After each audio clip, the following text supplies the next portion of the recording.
મિત્રો, આજે આપણે સીઈટીની અંદર ફરીથી એક સરસ મજાના પ્રકરણ વિશે આજે ચર્ચા કરીશું. સીઈટી કયા ધોરણમાં આવશે પરીક્ષા? આ પ્રકરણનું નામ છે રક્ત સંબંધ. ચાલો, રક્ત સંબંધ. તો આની અંદર ભાઈ બહેન તરફના આપણે આગળના વિડિયોમાં પતિ પત્નીના સંબંધ જોયા હતા. અહીંયા આપણે ભાઈ બહેનના સંબંધો જોશું. ચાલો, ભાઈનો પુત્ર, બહેનનો પુત્ર, બહેનની પુત્રી, બહેનની પુત્રી, ભાઈની પુત્રી ભત્રીજી અને બહેનની પુત્રી એક ભણીને ખવડાવો તો 100 બ્રાહ્મણનું પુણ્ય, અને એક ભાણાને તમે ખવડાવો તો 100 બ્રાહ્મણનું પુણ્ય મળે. ઈ આ ભાણે અને ભાણી યાદ રાખ્યો. ચાલો, હવે બીજા વિશિષ્ટ સંબંધો.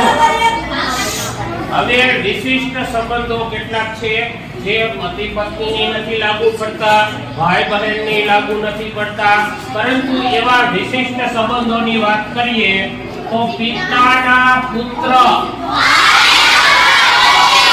પિતાની એકમાત્ર કાકાના સંતાન, દીકરીના પતિ, સસરાની પુત્રી, સાસુની એકમાત્ર પુત્રી, દાદાના પુત્ર, દાદાની એકમાત્ર પુત્ર વધુ, પુત્ર વધુ, દીકરાની પત્ની. ચાલો, જો આમાં આપણને આગળ એક વસ્તુ આપી દીધી હોય, આપણને આગળ એક વસ્તુ આપી દીધી હોય, એના આધારિત જવાબ દેવાનો છે.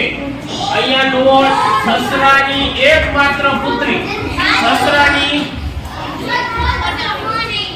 સસરાની એક જ માત્ર પુત્રી હોય તો એને પત્ની જ બને, એને બીજી કોઈ પુત્રી છે નહીં.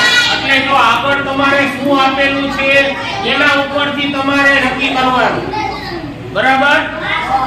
કે આ વિશિષ્ટ સંબંધ કહેવાય. શું કહેવાય? Thank you.